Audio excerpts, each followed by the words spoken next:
हमारा चैप्टर चल रहा है first the last lesson, page number 7, नीचे से पैराग्राफ है दूसरा। तो देखिए, इससे पहले हम पार्ट 3 यानी 1, 2 और 3 वीडियो बना चुके हैं इसी चैप्टर की। अगर आपने वो नहीं देखी तो पहले उन्हें देखें, अब इसे देखें। After the grammar we had a lesson in writing.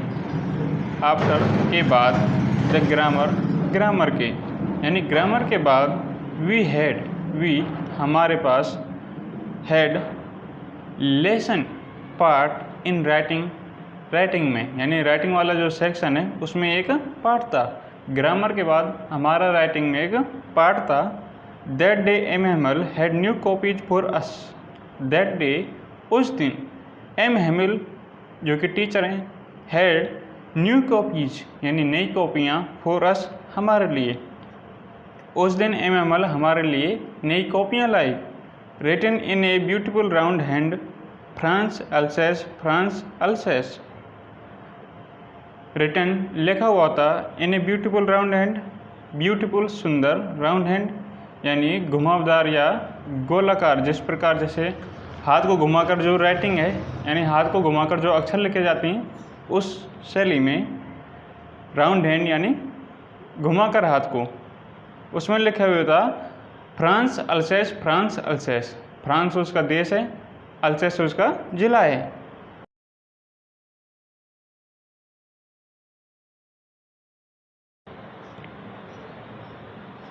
Written in a beautiful round hand, France Alsace, France Alsace. जिन पर सुंदर गोल गोल हाथ से फ्रांस अल्सेस, फ्रांस अल्सेस लिखा हुआ था।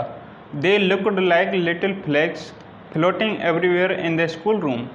दे वे लुक्ड दिखाई दे रहे थे, लाइक जैसे, लिटिल फ्लैग लिटिल छोटे, फ्लैग्स झंडों की तरह, फ्लोटिंग लहराते हुए, एवरीवेयर प्रत्येक जगह, इन द स्कूल रूम यानी स्कूल के रूम में या विद्यालय के कक्षा में या कमरे में। वे विद्यालय के कमरे में छोटे झंडों की तरह लहराते हुए दिखाई दे रहे थे। Hung from the rod at the top of our desk. Hung लटके हुए, फ्रॉम से, द रोड छड़ी या छड़, एट द टॉप टॉप यानी ऊपर, ऑफ आवर डेस्क, आवर हमारी डेस्क यानी जो हमारी डेस्क है उसके ऊपर जो छड़ी है उसे वो लटके हुए थे।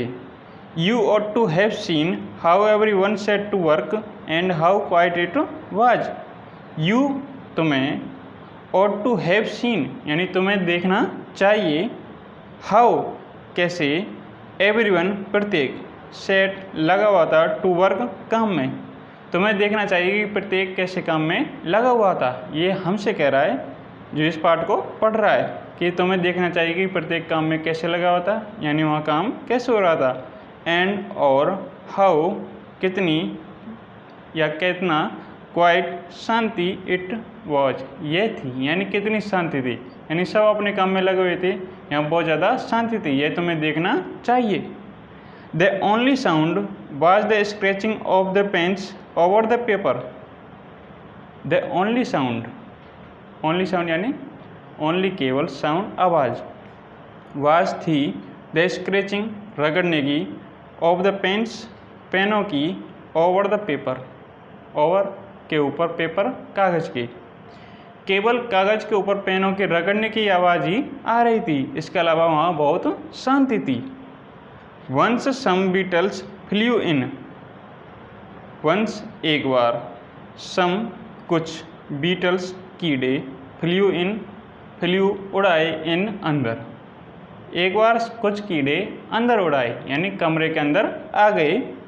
But nobody paid any attention to them, not even the littlest ones who worked right on tracing their fish hooks, as if what was French too. But लेकिन nobody किसी ने, paid दिया, any कोई, attention ध्यान, to them उनकी ओर, लेकिन किसी ने भी उनकी ओर कोई ध्यान नहीं दिया।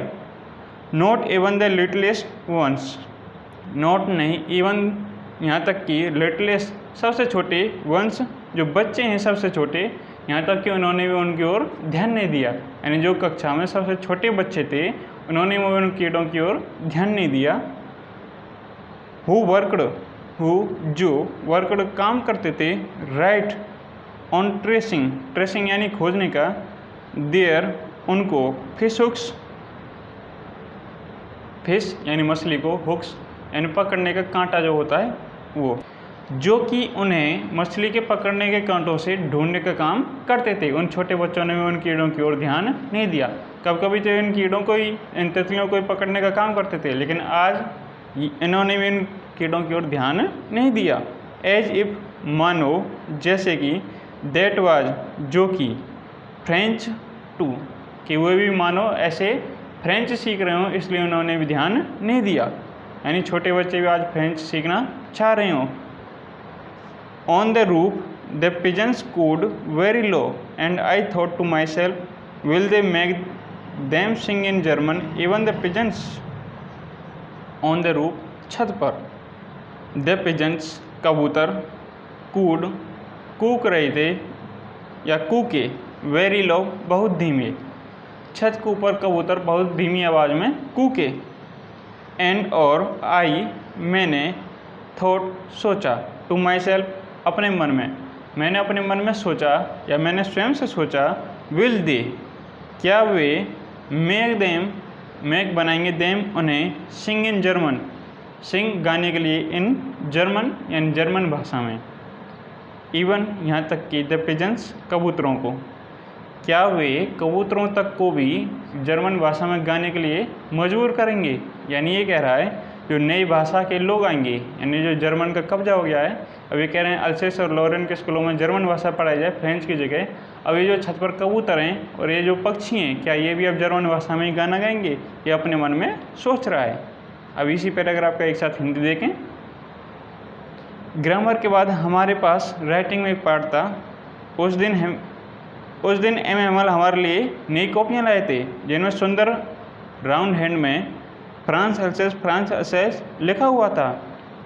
वे कमरे में प्रत्येक जगह छोटे झंडों की तरह लहराते हुए दिखाई दे रहे थे, जो कि हमारे डेस्क के ऊपर छड़ों से लटके हुए थे।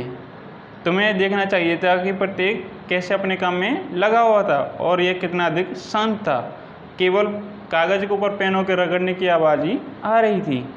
एक बार कुछ कीड़े कमरे के अंदर उड़ाए, लेकिन किसी ने भी उनकी ओर कोई ध्यान नहीं दिया, यहाँ तक कि सबसे छोटे बच्चों ने भी नहीं, जो कि उन्हें मछली के कांटा यानी जो मछली का कांटा होता है उसे पकड़ने का या उन्हें ढूंढने का काम करते थे, उन्होंने भी उनकी ओर कोई ध्यान नहीं दिया। मानो वो भी फ्रेंच भाषा आज सीखने का काम कर रहे हों कि वो भी आज फ्रेंच भाषा सीख कर जाएंगे। छत पर कबूतर बहुत धीमी आवाज़ में कूके। मैंने अपने मन में सोचा, छत पर कबूतर अब बहुत धीमी आवाज़ में कूके और मैंने अपने मन में सोचा, क्या वे इन कबूतरों को भी जर्मन भाषा में गाने के लिए मजबूर कर देंगे। अब देखिए next paragraph. Whenever I looked up from my writing I saw M Hamel sitting motionless in his chair and gazing first at one thing, then at another, as if he wanted to fix in his mind just how everything looked in that little school room. Whenever, जब, I मैंने, looked up ऊपर देखा, from से, my writing मेरी writing के काम से, I मैंने, I सा देखा, एमएमएल सिटिंग बैठे हुए हैं, मोशनलेस गति रहित यानी गतिहीन, इन हिज चेयर अपनी कुर्सी में, एंड और गेजिंग घूर रहे हैं, फर्स्ट पहले, एट वन थिंग एक चीज़ को, देन तब या इसके बाद, एट अनदर दूसरी चीज़ को, एज इफ मानो या जैसे, ही वांटेड ही वह वांटेड चाहते हों, टू फिक्स यानी स्थिर रखना या स्थिर करना, इन हिज माइंड अपने दिमाग में, just how everything looked how कैसे, एवरीथिंग प्रत्येक चीज़, लुकड दिखाई देती है, इन दैट उस लिटिल स्कूल रूम उस छोटे से कक्षा में या उस छोटी सी विद्यालय के कमरे में। जब मैंने अपने राइटिंग के काम से ऊपर देखा तब मैंने देखा कि एमएमएल अपनी कुर्सी में गतिहीन अवस्था में बैठे हुए हैं, यानी कोई गति नहीं कर रहे हैं, और वे एक चीज़ को घूर कर देख रहे हैं, फिर उसके बाद दूसरी चीज़ को। मानो वो अपने दिमाग में प्रत्येक चीज़ को स्थिर रखना चाहते हैं या स्थिर करना चाहते हैं कि कमरे में कोई चीज़ कैसे दिखाई देती है। Fancy, for 40 years he had been there in the same place with his garden outside the window and his class in front of him. Fancy सोचने वाली बात है या कल्पना करने वाली बात है। for 40 years, 40 years पिछले 40 सालों से, he had been there, he वह, had been there, there यानी वहाँ थे, in the same place उसी स्थान पर, with his garden अपने गार्डन के साथ, आउटसाइड जो कि बाहर था, विंडो खिड़की के, एंड और हिज क्लास उसकी कक्षा, in front of him, in front of यानी के सामने, हिम उसके। सोचने वाली बात है वह पिछले 40 सालों से उसी जगह पर थे। उसकी खिड़की के बाहर छोटा सा बगीचा था, यानी बगीचा था, और उसके सामने वही क्लास हमेशा होती थी, यानी उसी स्कूल में उसी जगह वो 40 सालों से पढ़ा रहे हैं। बाहर खिड़की के बाहर क्या है? बगीचा, और उसके सामने क्या होती थी? Class. Just like that, just like that जैसे अभी है, जैसे अभी ये क्लास है वैसे ही पिछले 40 सालों से भी उसी के सामने ऐसी ही क्लास थी। Only the desks and benches had been worn smooth. Only केवल the desk and benches, desk और bench had been worn यानी टूट गई थी, smooth चिकनी हो गई थी। केवल डेस्क और बेंचें टूट फूट गई थी और कुछ चिकनी हो गई थी। The walnut trees in the garden were taller, and the hawvine that he had planted himself twined about the windows to the roof.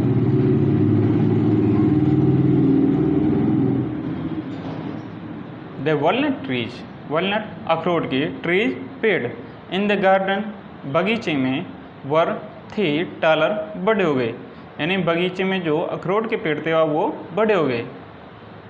and और the hawvine यानी ये बेल है hawvine की, that जो कि ही उसने प्लांट बोई थी या रोपी थी, हिमसेल्फ स्वयं, ट्विंड दो भागों में बट गई थी, अबाउट द विंडोज यानी खिड़की से, टू द रूफ छत की ओर, यानी जो अखरोट के पेड़ हैं वो बड़े हो गए थे, और हॉबन की बेल जिसको उन्होंने स्वयं बोया था या स्वयं लगाया था वो खिड़की से लेकर छत तक दो भागों में बटी हुई थी या बट गई थी।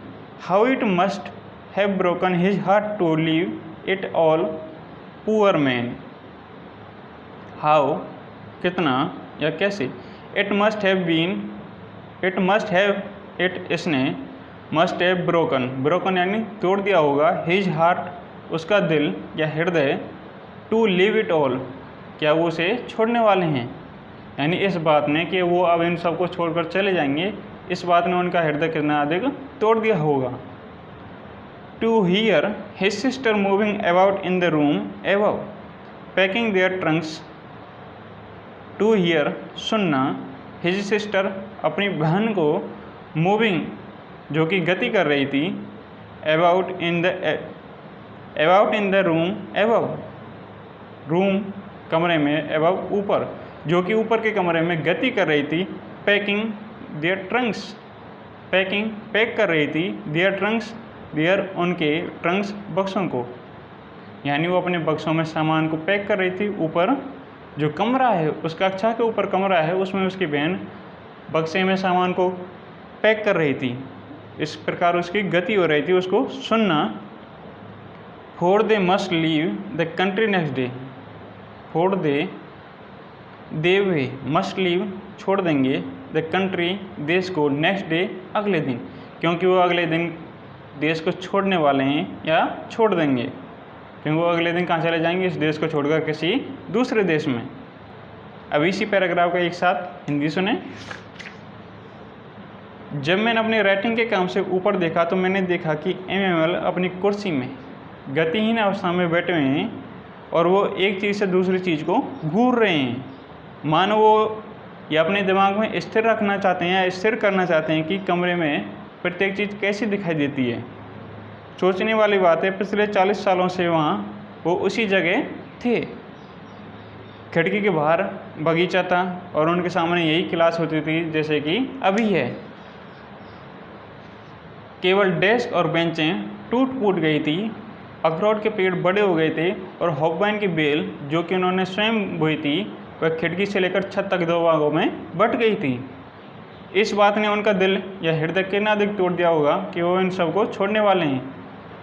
ऊपर के कमरे में अपनी बहन की गति को सुनते हुए जो कि बक्सों में सामान को पैक कर रही थी, क्योंकि अब वो अगले दिन इस देश को छोड़ने वाले हैं। But he had the courage to hear every lesson to the very last. लेकिन ही हैड द करेज साहस टू हियर सुनने का एवरी लेसन प्रत्येक पाठ को टू द वेरी लास्ट बहुत अंत तक। लेकिन उनमें प्रत्येक पाठ को बहुत अंत तक सुनने का साहस था। After the writing we had a lesson in history. After के बाद में राइटिंग के यानी राइटिंग के बाद में वी हैड ए लेसन हमारे पास एक और पाठ था इन हिस्ट्री इतिहास में। राइटिंग के बाद में हमारे पास हिस्ट्री में एक और पाठ था। And then the baby chanted their ba be bi bo bu. And और देन तब द बेबीज बच्चों ने चेंटेड दोहराना देयर उनके बा बेबी बो बू ये उनके जो अक्षर होते हैं उनको दोहराना शुरू किया। यानी इसके बाद छोटे बच्चों ने इन अक्षरों को दोहराना शुरू किया। जैसे हमारे यहाँ वर्णमाला में चलते हैं अक्षर का इस प्रकार। Down there at the back of the room old Hauser had put on his spectacles and holding his primer in both hands spell the letters with them. Down there वहाँ at the back of the room यानी कमरे में पीछे। Old होसर बूढ़े झाजी ने had put पहन लिए या लगा लिए ऑन हिज स्पेक्टिकल्स अपने चश्मों को। यानी जो इसके बाद कमरे में पीछे बैठे जो बूढ़े झाजी हैं उन्होंने अपने चश्मे पहन लिए। एंड और होल्डिंग पकड़ते हुए हिज प्राइमर अपनी वर्णमाला की किताब को इन बोथ हैंड्स अपने दोनों हाथों में। बोथ दोनों हैंड्स हाथों में और अपनी वर्णमाला की किताब को दोनों हाथों में पकड़ते हुए स्पेल्ड द लेटर्स स्पेल्ड उच्चारण करने लगे द लेटर्स अक्षरों का विद देम उनके साथ। और अपनी वर्णमाला की किताब को दोनों हाथों में इस प्रकार पकड़ते हुए उनके साथ उच्चारण करने लगे उन छोटे बच्चों के साथ। You could see that he too was crying. His voice trembled with emotion, and it was so funny to hear him that we all wanted to laugh and cry. You could see, तुम could see देख सकते हो that कि he वह to भी was crying रो रहा था। तुम देख सकते हो कि वह भी रो रहा था। His voice उसकी आवाज़ trembled कंप रही थी with emotion भावनाओं के साथ। उसकी आवाज़ भावनाओं के साथ कंप रही थी यानी उसकी आवाज़ कंप रही थी। एंड और इट वॉज सो फनी ये बहुत अधिक फनी था मजाकिया था। टू हियर हिम उसे सुनना बहुत ज़्यादा मजाकिया लग रहा था। दैट की वी ऑल वांटेड हम सब चाहते थे टू लाफ हंसना एंड और क्राई रोना। हम सब हंसना भी चाहते थे और रोना भी। हम सब हंसना इसलिए चाहते थे कि जो बूढ़ा झाजी ये भी छोटे बच्चों की तरह पुरानी जो वर्णमाला किताब उसमें से अक्षरों को पढ़ रहा है और रो भी रहा है। लेकिन हम रोना इसलिए चाहते थे कि ये हमारा लास्ट फ्रेंच लेसन है, इसके बाद जर्मन पढ़नी पड़ेगी और ये परिस्थिति कुछ ऐसी है कि अब भावनाएं बहुत ज़्यादा हो गई हैं तो थोड़ा सा रोना भी है। How well I remember it that last lesson. How कैसे या कितना वेल अच्छा आई रिमेंबर इट मुझे यह याद है।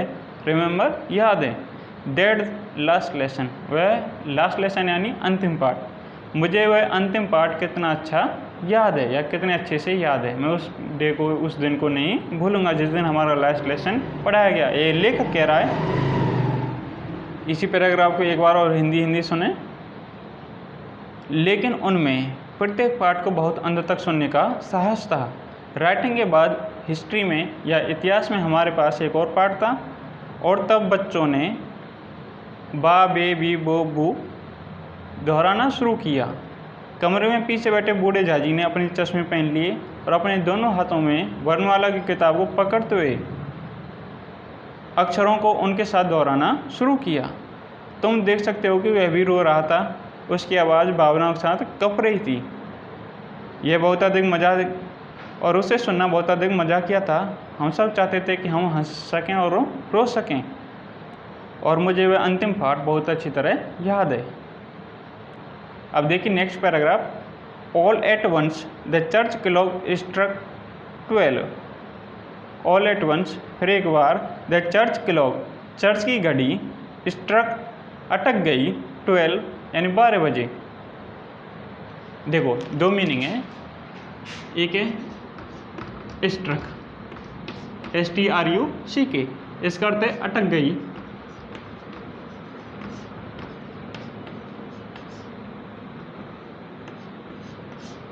और एक है स्टक, मिलती जुलती हैं। इसमें आर नहीं है, इसमें आर है। स्टक यानी मारा गया। और हमारी मीनिंग आई है स्ट्रक यानी अटक गई। जो चर्च की घड़ी है उसने 12 बजा दिए। देन द एंजलिस, एंजल होता है देवता, एंजलिस यानी देवताओं की प्रार्थना, यानी देवताओं की प्रार्थना का समय हो गया। उसके बाद देवताओं की प्रार्थना का समय हो गया। At the same moment the trumpets of the Prussians returning from drill sounded under our windows. At the same moment, उसी क्षण, द ट्रम्पेट्स यानी दुंदुबी, जिसको बजाते हैं शादियों में, बारातों में, पहले बजती थी। जैसे आपने पुरानी फिल्में देखी हों, जैसे गोविंदा की, तो जब उसकी शादी होती तो दुंदुबी बजती थी। Trumpets, Dundubhi of the Prussians यानी जो प्रशिया के सैनिक हैं उनके बारे में बात कर रहे हैं। उसी क्षण उनके दुंदुबी की आवाज़ आ रही थी, यानी रिटर्निंग फ्रॉम ड्रिल, रिटर्निंग लौट रहे थे, यानी जो कि वापस लौट रहे थे ड्रिल युद्ध अभ्यास से। साउंडेड, आवाज़ आ रही थी, अंडर, नीचे, आवर विंडोज, हमारी खिड़की के नीचे से।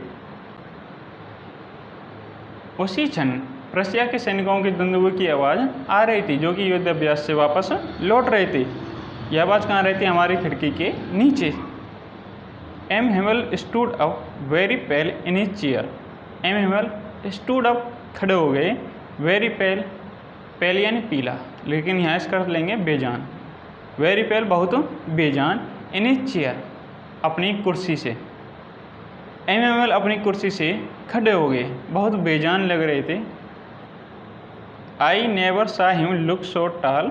आई, मैंने, नेवर, कभी नहीं, सा, देखा, हिम, उसे, लुक सो टाल यानी वो इतने ज़्यादा लंबे कभी नहीं दिखाई दिए, इतने ज़्यादा बड़े कभी नहीं दिखाई दिए। आज वो मुझे बहुत ज़्यादा बड़े दिखाई दे रहे थे। माई फ्रेंड्स, अब वो क्या कह रहे हैं खड़े होकर, जो टीचर हैं, माई फ्रेंड्स, मेरे दोस्तों, सैड ही, सैड कहा, ही, उसने कहा, मेरे दोस्तों, आई, बस इतना ही कहा, आई, मैं, बट समथिंग चौकड हिम,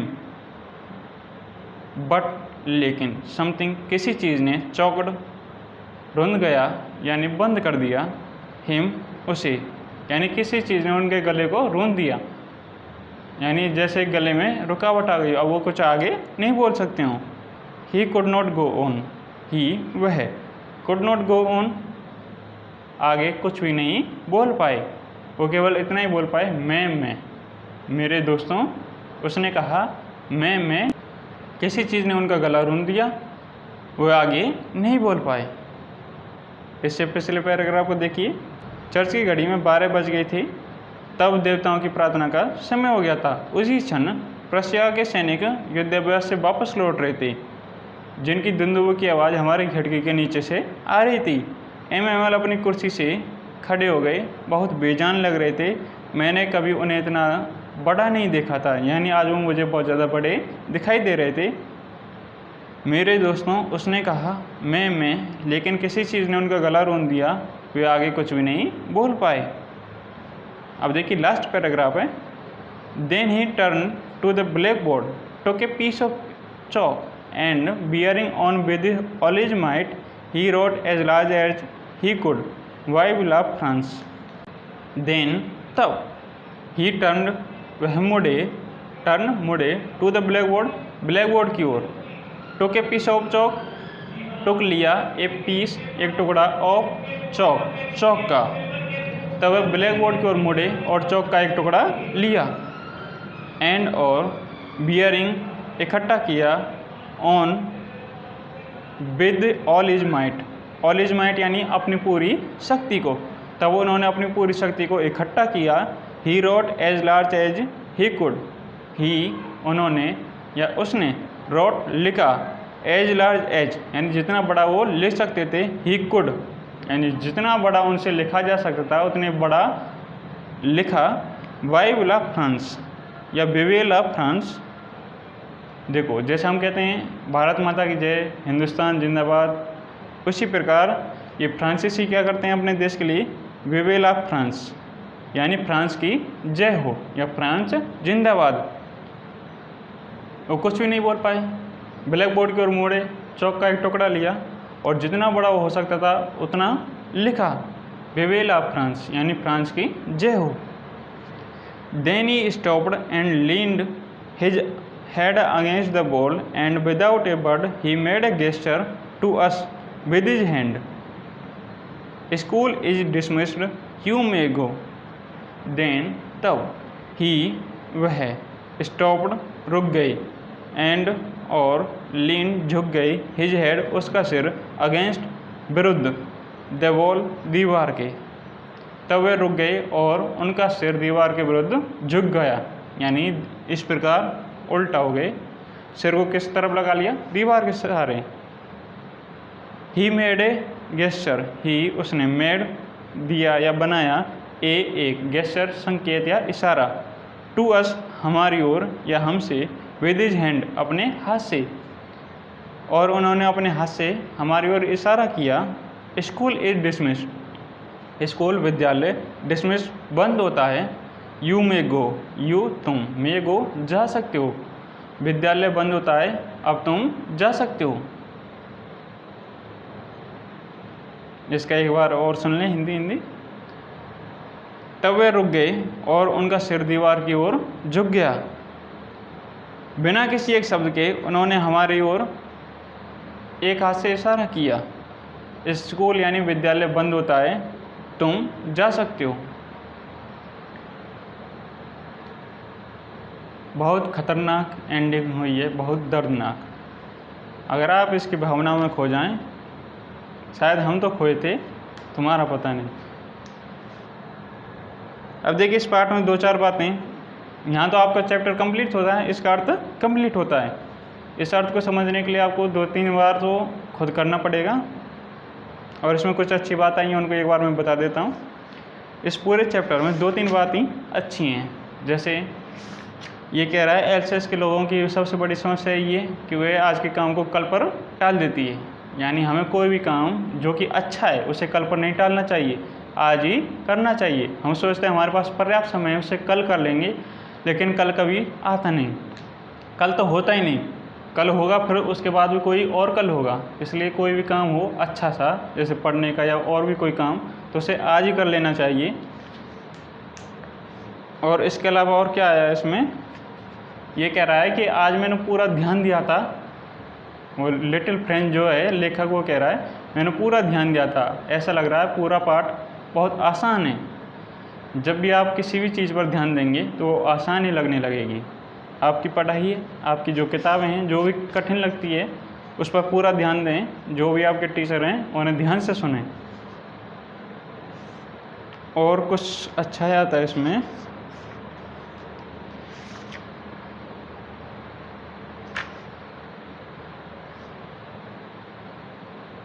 और तो ये आया था वाइव ला फ्रांस, VIVE ला फ्रांस।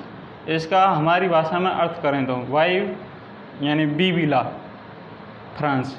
जो फ्रांस देश है इसे सुरा और सुंदरियों का देश भी कहते हैं, यानी इसमें सबसे ज़्यादा सुंदर स्त्री और पुरुष मिलते हैं। बीवी ला फ्रांस, अगर बीवी लानी है तो फ्रांस से लाओ, क्योंकि सबसे सुंदर बीवी कहाँ मिलेंगी? फ्रांस में। ये तुम्हारे लिए पॉइंट है, ज़्यादा पढ़ लिख लो, फ्रांस से बीवी लाना। वैसे इसका अर्थ क्या है? फ्रांस की जय या फ्रांस जिंदाबाद।